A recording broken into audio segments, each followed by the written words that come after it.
बात उस धागे की जिसने भारत की आजादी की नींव रखी थी और आज वही धागा 21वीं सदी के आत्मनिर्भर भारत का ताना बाना बुन रहा है। आज 7 अगस्त है, नेशनल हैंडलूम डे यानी राष्ट्रीय हथकरघा दिवस है।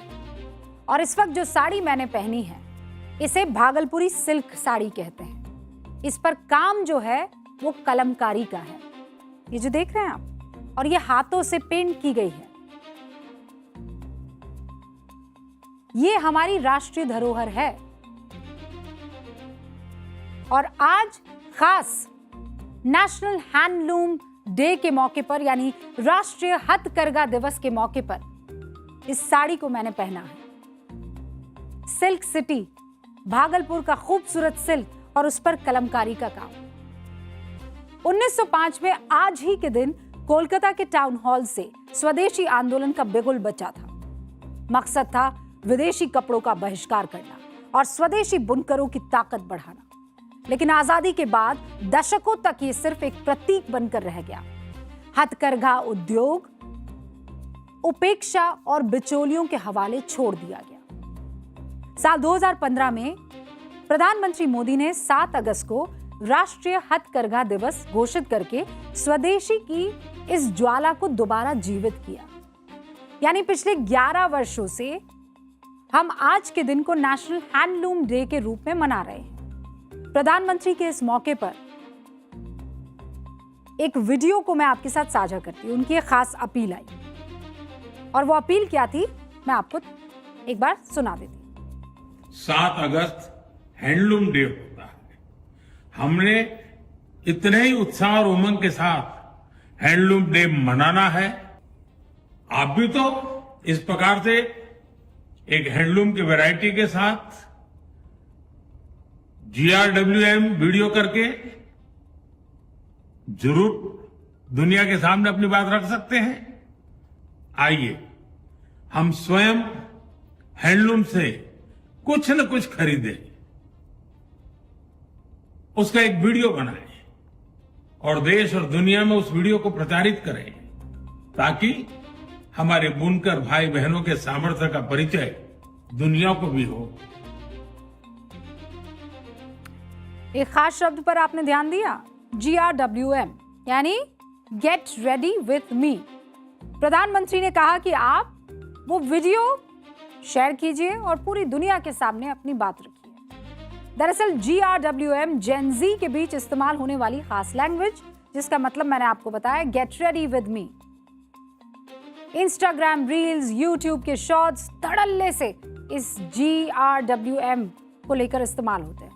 इस फॉर्मेट में किसी खास ड्रेस या मेकअप के साथ आप तैयार होते हैं, उसके बारे में बताते हैं और बड़ा क्विकली बताते हैं। एक वीडियो तैयार होता है तो प्रधानमंत्री जब यूथ को या देश के नागरिकों को गेट रेडी विद मी के जरिए हैंडलूम पर वीडियो को बनाने के लिए कह रहे हैं तो हर देशवासी एक्साइटेड था।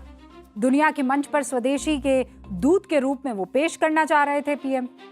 जब जेन जी से बेहतर बताइए ये कौन कर सकता था, और किया भी। तो पीएम मोदी कभी अपनी बातों से तो कभी अपने अंदाज से लोगों को सरप्राइज करते रहते हैं। आपको याद होगा 2023 के बजट सत्र के दौरान पीएम मोदी संसद में एक नीली जैकेट पहनकर पहुंचे थे। दिखने में ये जैकेट बिल्कुल सामान्य से लग रही थी, लेकिन जैसे ही लोगों को पता चला कि ये जैकेट जिस मटेरियल से बनी है तो सोशल मीडिया पर धूम मच गई। लोगों ने पीएम मोदी के जैकेट को जूम कर करके देखा, क्योंकि ये कोई सामान्य जैकेट नहीं थी। इसे रिसाइकल किए गए प्लास्टिक की बोतलों से बनाया गया था। जिन पानी और कोल्ड ड्रिंक की बोतलों को हम इस्तेमाल करने के बाद बेकार समझकर कूड़ेदान में फेंक देते हैं, उन्हीं बोतलों को रिसाइकल करके उनसे प्लास्टिक के फाइबर और धागे तैयार किए गए और उन्हीं धागों से तैयार हुआ था पीएम मोदी का ये ब्लू जैकेट। पीएम मोदी ने संसद में इस जैकेट को पहनकर सिर्फ एक फैशन स्टेटमेंट नहीं दिया था, बल्कि इसके साथ एक और स्टेटमेंट और बड़ा स्टेटमेंट सामने आया, खादी की बैलेंस शीट का स्टेटमेंट। जिस खादी को कभी सिर्फ परंपरा और सादगी का प्रतीक माना जाता था, वो अब फैशन इंडस्ट्री का टॉप ब्रांड बन गई। पीएम मोदी ने पिछले 11 सालों के दौरान किस तरह खादी और ग्रामोद्योग के बाजार को आसमान पर पहुंचा दिया है, उसके कुछ आंकड़े आपके सामने रखती हूं। 2013-14 में खादी कपड़ों की बिक्री कितनी थी आप जानते हैं? महज 1081 करोड़ रुपए। 2024-25 में बढ़कर जानते हैं कितनी होगी? 7145 करोड़ रुपए, उससे ज्यादा। यानी पिछले 11 साल में खादी कपड़ों की बिक्री में 561% का उछाल आया। 500% मोर। अगर खादी के साथ ग्रामोद्योग के पूरे बाजार को जोड़ लिया जाए तो 2013-14 में खादी और ग्रामोद्योग उत्पादों की बिक्री 31,000 करोड़ रुपए थी, जो 24-25 में बढ़कर 1,70,000 करोड़ रुपए पहुंच गई।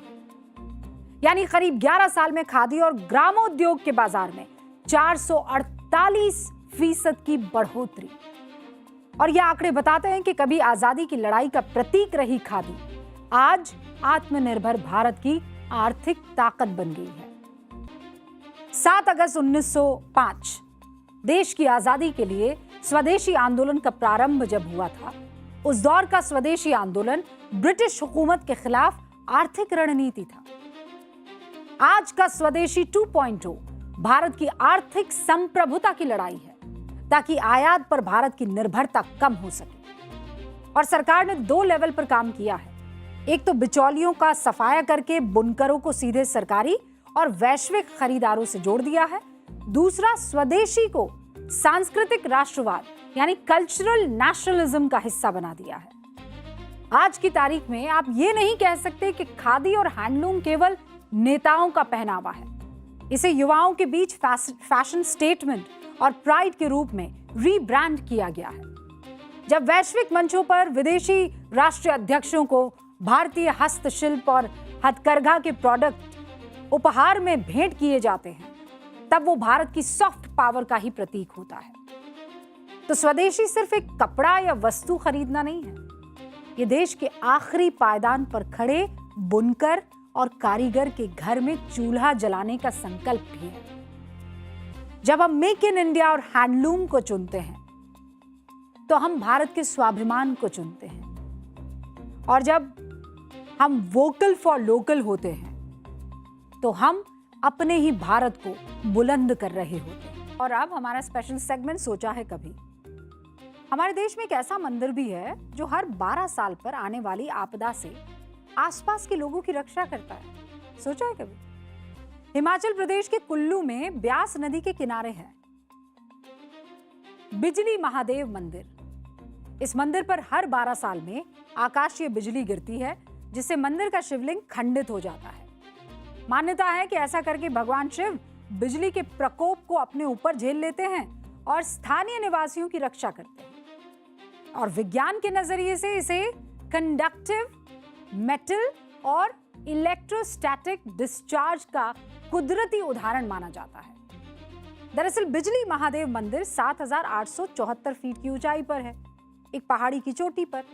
आसपास कोई दूसरी ऊंची इमारत या बनावट नहीं है।